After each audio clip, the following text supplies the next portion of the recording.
We stopped for lunch at this little place. We had some what they call gyros, where they had pita bread and turkey, and they threw in every kind of vegetable, onion you can imagine, and they threw in the french fries in there too. And it was one big huge thing you're eating. I actually ate it. Onions, tomatoes, lettuce, cucumbers, everything. I haven't done something like that in an awfully long time. It wasn't too bad. Pretty messy, but got to get what you can get when you're here. This is the little area. We're in the Jewish Quarter.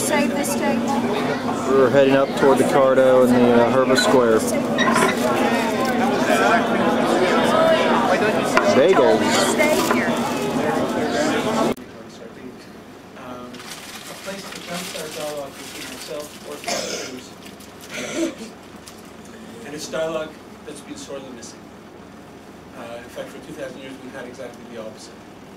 And God obviously has felt it's about time for something else to be going on, and that's what started to happen.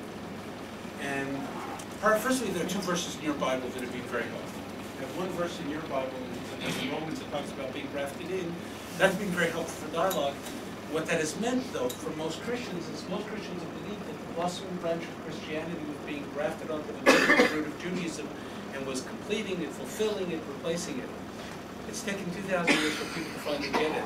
But you can't have a blossoming branch if the root is withering. And if you want to understand what it is that sustains the branch, you need to come to grips with what it is that sustains the root. Second verse, my favorite verse in your Bible, even though I don't agree with this one at all.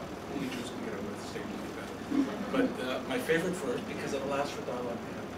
And again, I obviously disagree with the impact of the verse, but it's been that verse, 1 Corinthians 3, that talks about a veil of Moses over my eyes. That's why I don't see what you see. It's that.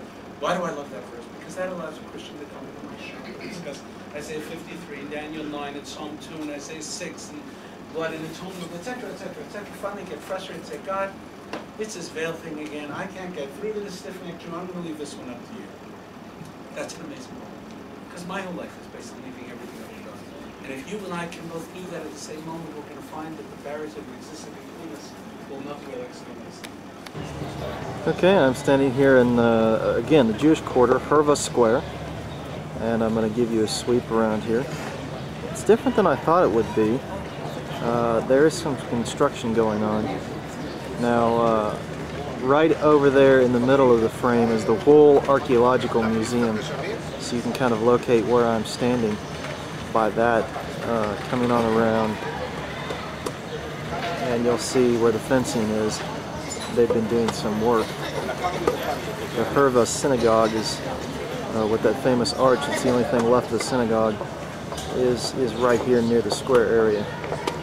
We just stopped, the last track is we just stopped in a shop off Herva Square to hear the Orthodox Jew there. He was explaining some of the phylacteries, prayer shawls, and so on for us.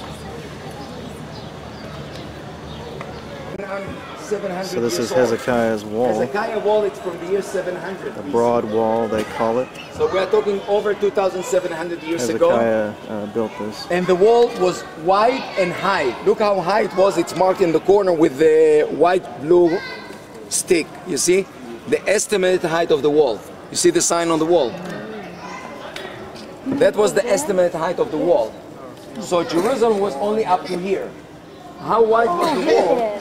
It's marked here with this was spoken of in Isaiah. Predicted that he would tear down some things to build this wall. They made the decision not to build anything on top of it. Leaves it exposed here for us to see today.